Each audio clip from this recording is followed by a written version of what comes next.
I'm able to wear the jacket that he wore when he gave his confession. 북한에 억류됐다가 혼수 상태로 송환된 미국 대학생 오토 원비어가 사망했다고 The family 외신들이 of 전했습니다. Otto Warmbier tells us that he has died. He 그는 returned 지난해 from 3월 North Korea 재판 last 직후 week. 식중독인 보툴리누스 중독에 걸렸다가 의식불명 상태에 빠진 걸로 알려지고 있습니다. 예, 앞서 전해드린 대로 미국 대학생 오토 원비어가 우리 시각으로 오늘 새벽 숨졌습니다. 가뜩이나 좋지 않은 미국 내의 대북 감정 상당히 악화되는 건 아닌가 이런 염려가 되는데요. 게다가 우리가 지금 북한과 대화의 물꼬를 터보려던 참이었기 때문에 난기류가 펼쳐지는 건 아닌가 그 걱정도 됩니다. 짚어보죠. 세종연구소 홍현익 수석연구위원 연결이 돼 있습니다. 홍현익 위원님 안녕하세요. 네, 안녕하십니까. 원비어의 사망 지금 미국은 상당히 격앙돼 있죠? 그렇죠. 미국의 이 젊은 대학생이 겨우 그 광고물 하나, 띄었다고, 무슨 국가 전복제, 뭐 이런, 예. 엄벌에 처해서 15년, 우리 식으로 치면 15년 징역형을 받았는데. 그렇죠. 그것만 해도 미국인들이, 도저히 납득을 못 하는데. 예. 그동안 1년 동안, 혼수 상태에 있었고, 또 북한이 연락해서 뭐 사실상 데려가라는 식으로 해서 보냈지만, 불과 미국에 도착한 지 엿새 만에 사망을 했기 때문에 예. 이런 아마도 추정컨대 반인륜적인 행위가 있었기 때문에 이 건장한 청년이 그렇게 됐다. 그래서 미국 국민들의 여론이 굉장히 악화될 걸로 이렇게 예상이 됩니다. 그러니까 놀러 갔던 대학생 청년이 호텔 벽에 붙어있는 뭐 하나 뗐다고 해서 그게 정치 선전물이었다. 그걸 훼손했다 해가지고 지금 이렇게 된 거 아닙니까?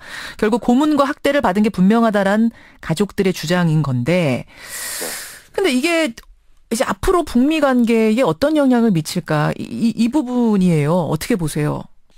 일단 정서적으로는 미국 국민들의 그 반북한 감정이 굉장히 고조될 수 있다라고 이제 생각이 됩니다. 예.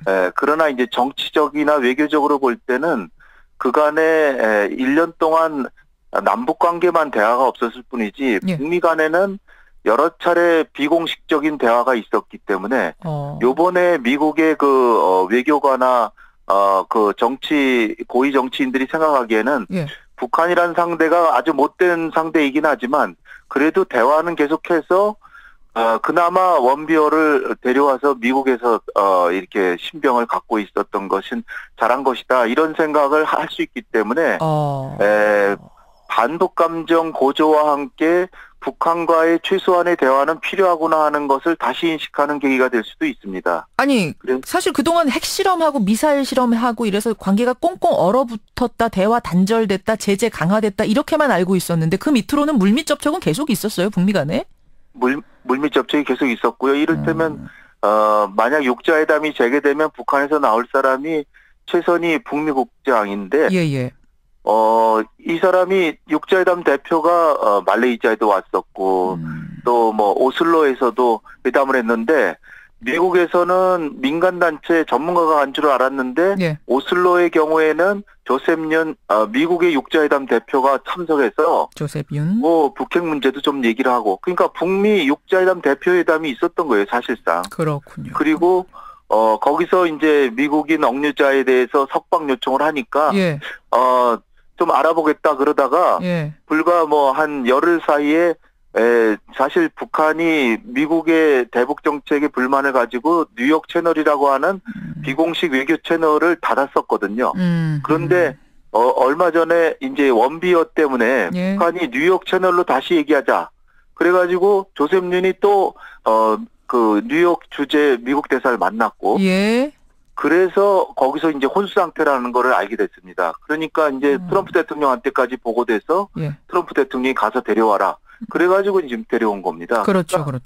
이 북미 간의 관계가 안 좋을 때도 대화를 계속 한다는 것이 중요하다. 이런 것이 확인이 되고요. 오히려 이것은 우리 정부도 마찬가지로 남북 간에 경쟁을 하고 할 때는 하고 정면으로 긴장이 있을 때는 있더라도 예. 그럴 때도 대화 채널은 있어야 된다는 필요성을 역설적으로 보여준다라고 저는 생각합니다. 역설적으로 원비어는 이렇게 사망을 해서 국민들 감정 부글부글 끓어오르는 건 맞지만 한편으로는 대화가 있었기 때문에 우리가 이렇게라도 데려올 수 있었구나라는 걸 확인시켜주는 대화가 그래서 소중하구나라는 걸 확인시켜주는 계기였다. 참 역설적이네요. 설명 듣고 보니. 네, 우리도 북한의 한국인 국적의 6명이 지금 억류돼 있거든요. 최소 6명이죠. 예. 안 알려진 분들이 또 있을지도 모릅니다. 그런데 사실상 그 6분에 대해서 전혀 모셔오는 그 노력을 하고는 있습니다만은 아무 소용이 없는 거죠. 대화조차가 안 되니까. 우린 채널이 완전 끊겨 있어요. 물밑이든 뭐든 다 끊겨 있는 상황이니까. 대화도 다 끊겼습니다. 그래서 말입니다, 홍 의원님. 우리가 이제 새 정부 들어서면서 우리도 이제 채널 좀 살려보자. 북한과 대화를 하려는 시점 아니었습니까? 그렇죠. 근데 이게 딱 터졌어요. 어떤 악영향을 주지도 않을까요? 사실 우리 국민들도 아무래도 북한의 생태는 참 정말 못마땅하다라고 이렇게 다들 생각을 하실 겁니다. 그런데 이제 우리 남북 대화 자체가 없다고 하는 것이 일전에 틸러슨 미 국무장관이 서울에 와서 우리 외교장관 만나기도 전에 그냥 기자회견에서 자기 얘기 다 하고 그렇죠. 외교장관이 저녁 먹자고 한 것도 몇 번 얘기를 했지만 그거를 거절하고 예. 요청이 없었다라고 얘기했다가 지금 최근에 요청이 있었던 걸로 밝혀지고 그렇죠. 또 일본은 가장 중요한 우방이다. 동맹국이라고 얘기하면서 한국은 그냥 파트너다. 예. 친구보다도 못한 파트너다라고 얘기할 정도로 우리의 외교적인 위상이 추락했고 우리의 동맹국이라는 미국조차도 한국에 대해서는 자신의 정책을 얘기하면 그냥 따라서 듣는 그런 존재로 지금 전락해 있거든요. 네, 예. 그런데 이제 한미 정상회담이 여기서 굉장히 중요한 역할을 하죠. 예. 미국에서도 우리의 남북 대화 정책 예. 그리고 기본적인 대화 채널은 열고 또 인도주의적인 지원이나 남북 교류협력 그러니까 유엔 안보리 제재는 지키면서 그 한도 내에서는 그 교류협력을 하는 게 한반도 긴장을 완화하고 북핵 문제 해결의 시발점이 될 수도 있고 예. 그런 여건을 조성하는 거라고 하는 거를 우리 대통령이 미국 대통령에게 그 용인을 양해를 받는 거죠. 그러니까 한미 간의 역할 분담을 하기 위해서 지금 만나는 건데 예.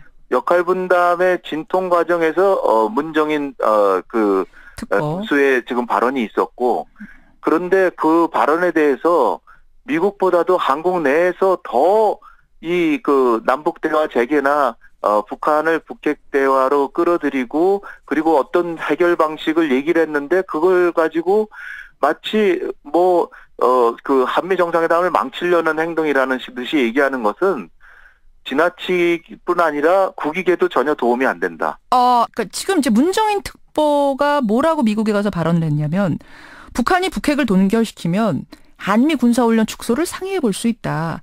또 사드 때문에 깨질 한미 동맹이면 그 동맹을 어떻게 믿느냐. 협상은 주고받는 거다. 이런 등등등의 거침없는 발언을 해가지고 지금 우리나라가 이게 큰일이 났다. 정상회담 먹구름이 꼈다. 이런 얘기들 나오는 거거든요. 근데 홍 위원님 말씀은 좀 다르네요. 네, 그렇죠. 이게 사실 한미 정상회담을 하면 우리 국내에서는 생각이 조금 다르고 정치적 성향이 다르다고 하더라도 대한민국의 국익과 민족의 미래를 위해서 한미 정상회담이 잘 되고 그리고 우리의 목소리가 더 커질 수 있도록 도와주는 것이 애국자가 아닌가 저는 그렇게 생각합니다. 그리고 그 방향이 예. 지금까지 우리가 국제정치의 주체에서 객체로 전락했던 그런 정치적 유산을 넘겨준 분들이 그걸 비판한다고 하는 것은 상당히 염치 없는 행동이다. 저는 보고요. 지금 우리 정부가 가려는 길은 분명하거든요. 남북 간의 대화 채널을 열고 예. 한반도의 긴장을 완화하면서 예. 우리의 목소리를 내고 가능하다면 최대한의 노력을 해서 북핵 문제를 해결해서 평화통일의 기반을 조성한다. 이런 쪽으로 가는 거거든요. 예. 그런데 이제 너무 한미동맹 일변도로 가가지고 한미동맹이 물론 중요하고 대외전략의 중추이고 근간이죠. 그러나 명문화 대미일변도로 가면 우리의 국익이 미국의 국익에 매몰되거든요. 그렇기 때문에 한미관계 우호관계를 가지면서 중국과도 우호관계를 가질 수 있는 방안을 정부가 연구하고 있는데 예. 그런 취지에서 나온 발언이고 행동들인데 예. 거기에 대해서 이렇게 발목을 잡고 마치 우리의 그 어떤 미국과의 회담 대표를 격려해 주기는커녕 나무라고 주눅들여서 보낸다면 우리 정부가 어떻게 회담을 하겠습니까? 미국하고. 아니, 그러니까 지금 이런 이야기를 문정인 특보가 하면서 이 얘기를 들은 트럼프가 회의 중에 버럭 화를 냈다. 우리 대통령이 가서 만나기도 전에 그 대화 분위기에 찬물 끼얹은 것 아니냐. 먼저 설레발 친 거 아니냐. 뭐 이런 비판들이 지금 나오는 거거든요. 근데 그렇게 안 보시는 거예요. 트럼프 대통령이 화를 냈다고 하는 것은 왜 그 주한미군을 배치해서 한국을 도와주는데 한국에서는 왜 우리가 하는 정책을 왜 고지고대로 안 따르느냐 뭐 이래서 화를 낸 거거든요. 예. 그것은 어떻게 보면 반은 한국을 무시하는 그 화예요. 그렇기 때문에 우리의 제 목소리를 미국에 내기 위해서도 과거에 잘못됐던 행동은 다시 되짚어 봐야 되는 것은 정상적인 행동이거든요. 그러면 문정인 특보 충분히 할 수 있는 발언을 한 거고 이제는 이런 정도의 목소리를 낼 필요가 있다. 뭐 트럼프가 버럭 화를 냈든 어쨌든 간에 우리 얘기를 할 때가 됐다라고 보시는 거예요. 찬성하는 입장. 지난 정부가 했던 대한민국을 한민족의 미래와 국지정치의 주체에서 객체로 전락시킨 정책을 답습하지 않으려면 예. 이러한 방향으로 가는 게 옳다고 봅니다. 오히려.